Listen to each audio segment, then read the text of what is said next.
Hello everybody, Radioactive here, and today I'm here to show you a new product that I'm officially releasing, well, as soon as this video releases, I guess.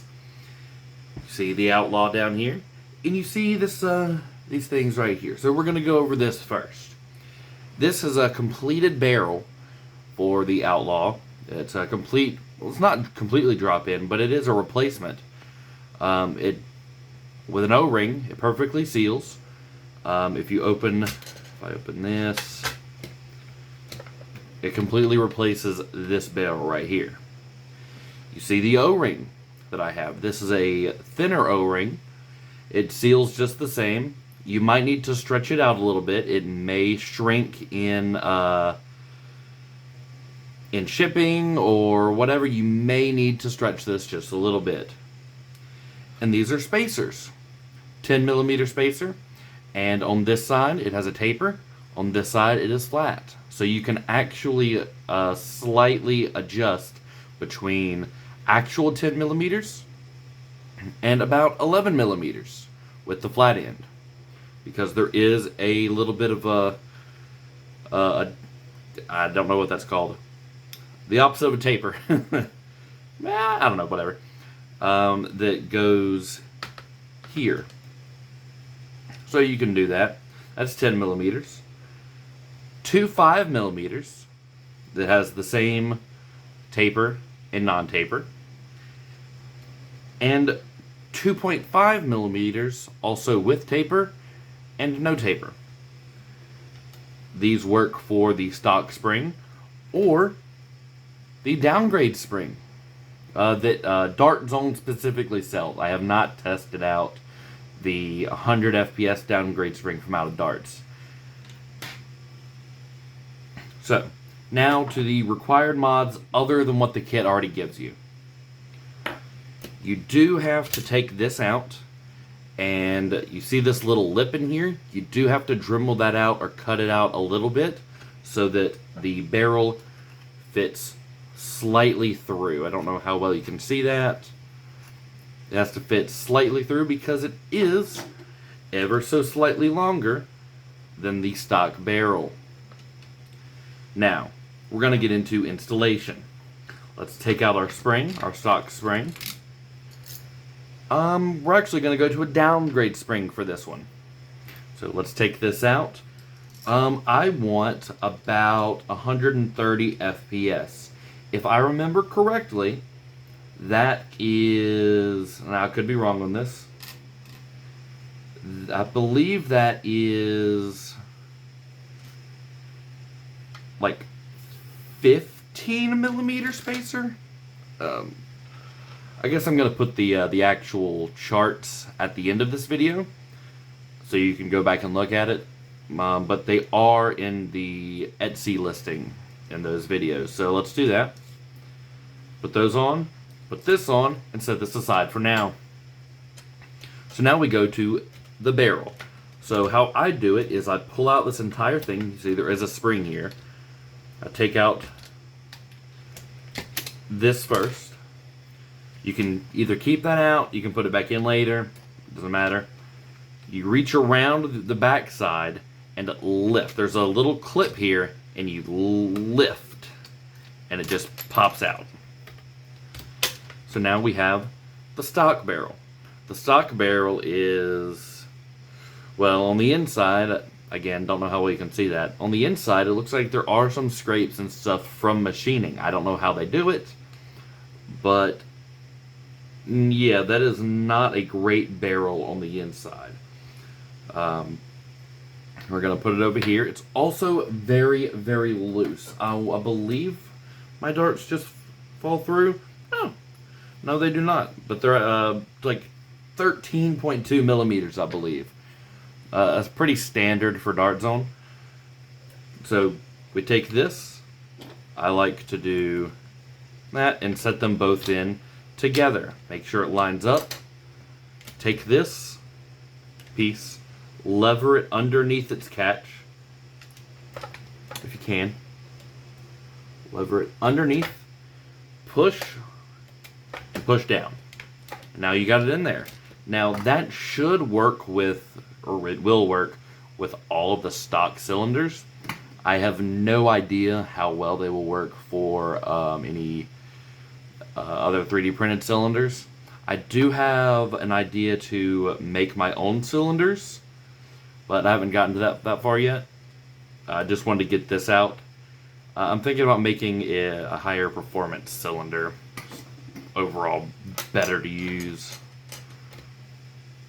Now, we'd go to the plunger and plunger tube. Now, undo this a little bit. You don't have to do it all the way.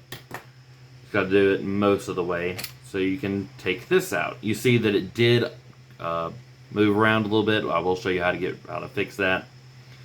The metal does slightly scrape off. You see that's all metal, like, well, it's more like a metal slime now. It does do that. I don't know if that eventually goes away. This happens at all levels that I am aware of. The O-ring on it is already the upgrade O-ring, so you can just go in and take it off with a screwdriver or with your fingers or whatever. Now, I have replaced the stock lube. The stock lube is like this really thick silicone lube, almost like a super lube. I did completely clean that out and replace it with slug slime. Now, you may not need to do this. My initial tests, I did not need to. But then I think too much lube got actually down into the groove itself, and that caused it to stick in and not actually seal, because the O-ring is a rather loose fit because it is thinner. This is to reduce the contact patch on the plunger tube and improve performance, and it does do that. Even if you only do the O-ring upgrade, it still improves by about 5 FPS. I have also, in addition to replacing that lube, I cleaned out both sides. This slot right here, oh, that's interesting. The camera itself and the slot that travels in here, I did clean that out. I put my own super lube in those channels. So that's all you need to do. Just replace. Now set that back in. We're not going to re-lube it at this point. And now I guess we're going to show how to do this. So this part needs to come up and fit in a slot right there. The hammer itself has to fit on a peg on the back. You may see that I have done another modification to my own blaster. I do not believe it is needed. Honestly, I thought I was trying to diagnose a problem with seal at higher performance. I literally couldn't figure it out.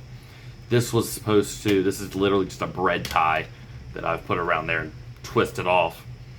It's supposed to keep the silicone sock that is the seal that goes over the end of the plunger tube to actually completely seal so air can't get in and around and go out.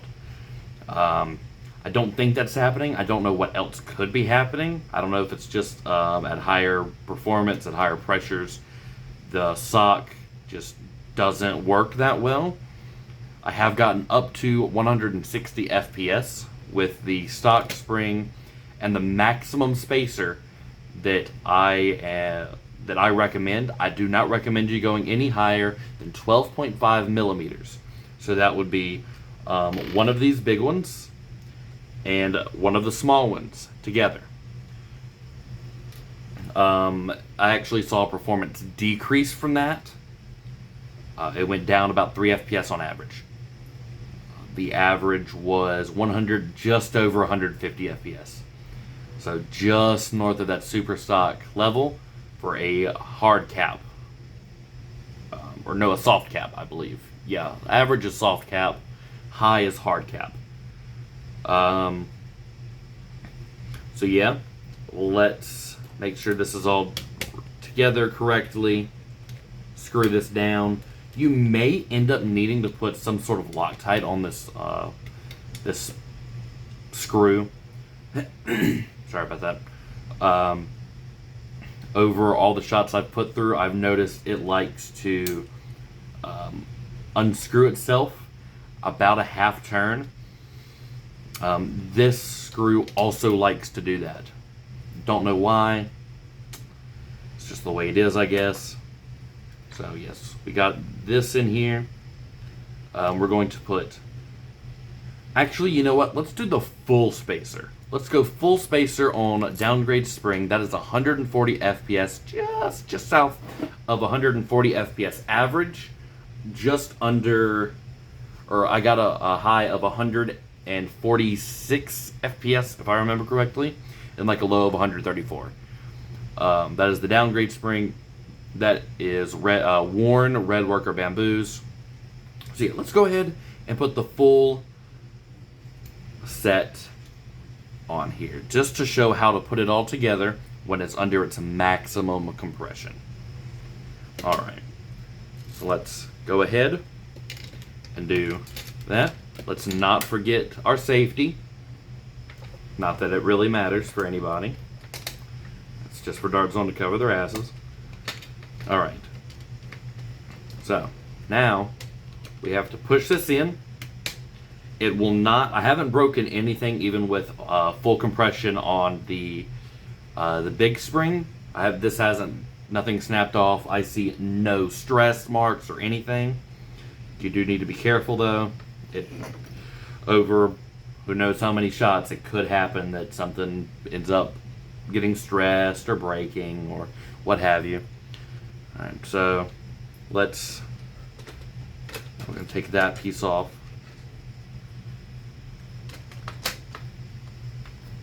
Alright, you see how this will not go down. I take a screwdriver, and this is the order of operations you have to do this. I take the screwdriver, I just push it in until I compress that one down, and now this is also bulged out. Just pull the hammer down a little bit, and now while it's still undone, push the clamshell closed and pull down on the hammer a little bit. If it binds up, the plunger tube has not sat in the tracks. I've noticed that doing it in the order of operations that I showed, it really reduces that. If you do this first to try and get the plunger tube aligned, it pushes it out of alignment.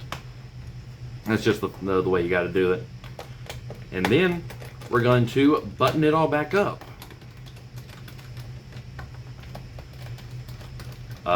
I ended up, because I'm lazy, I ended up taking the fake rail off and these panels off, and there is actually an unused screw port just right there.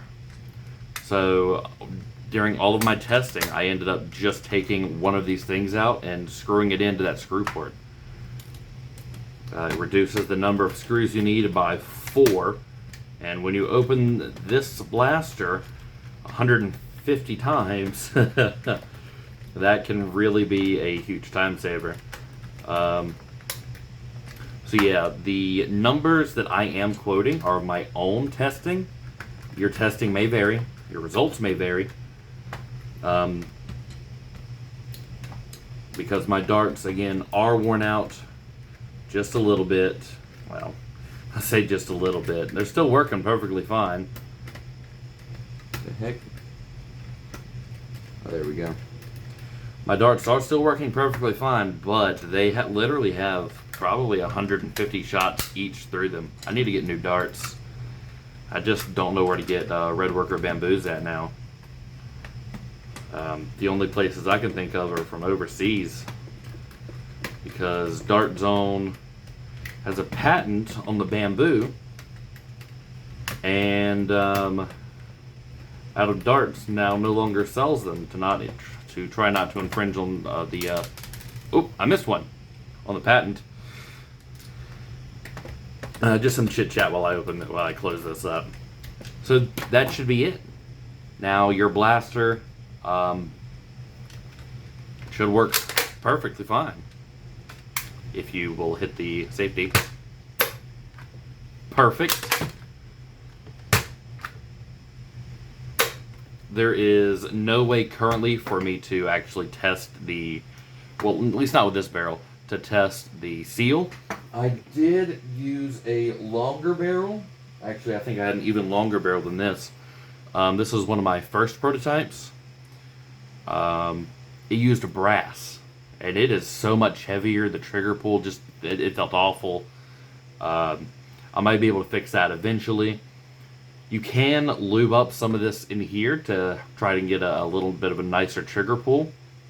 But yet, when I did have this barrel in, it fit pretty much the end of the muzzle here. I also did try the Zuru X-Shot muzzle, and it does fit in perfectly in here, and it does have its own scar, although it falls through. I don't know how much of a scar it actually is. And I only saw about 5 FPS drop. So I don't know why everybody's seeing such huge drops. I don't know if it's because it's not sealing or what the deal is. Yeah. So now we have a perfectly working high power Dart Zone Outlaw. So for the stock spring, I believe this is the stock spring, yeah, I was getting just over 120 FPS averages. And with the kit and no spacer, I'm getting almost 140 FPS averages. So no spacers, that's another 20 FPS on top.